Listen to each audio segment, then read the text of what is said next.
edhe ju vetë jemi dëshmitar edhe të një dështimi të vazhdimit të seancës konstituive për të 19 herë, ndërsa këto votimet e fundit janë votime të cilat nuk ka pjesëmarrje të përfaqësuesve të partive opozitare për komisionin i cili do duhet të ishte komision në përbërje të gjitha grupeve parlamentare për votimin e fshehtë të propozuar.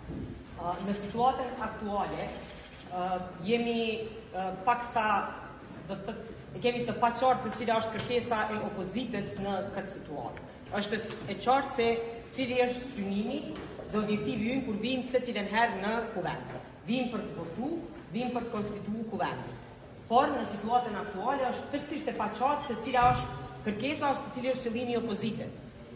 Është e qartë se krye parlamentari, edhe propozimi, edhe votimi, sipas gjykimit të gjykatës kushtetuese i takon partisë fituese, gjithsesi partisë së parë.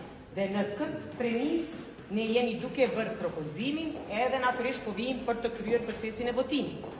Përderisa përfaqësues e grupeve tjera parlamentare as nuk marrin pjesë në votim. Në rast se duan të bëjnë qeverinë ose të jenë pjesë e një qeverie të përbërë nga partitë opozitare të deritashme, atë nuk mund ta kenë pa u votuar kryetari i kuvendit, nënkryetari dhe pa u konstituar kuvendi.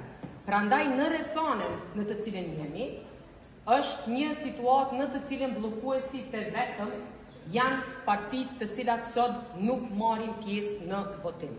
Mbi të gjitha që nuk ka asnjë perspektivë mbi atë se si mund të shkojë ky proces në kohën kur fillimisht kanë deklaruar, siç ishte rasti me deklarimin e kryetarit të Lidhjes Demokratike të Kosovës, zoti Vladimir Abdixhiku, që mezi presin që të bëhet konstituimi i kuvendit një javë para datës 15 prill kur ishte caktuar konstituimi i kuvendit, ndërsa aktualisht e kanë qëndrimin që nuk marrin pjesë në asnjë votim për asnjë kandidat të lëvizjes vetëvendosje që është partia që i takon kryetari i kuvendit.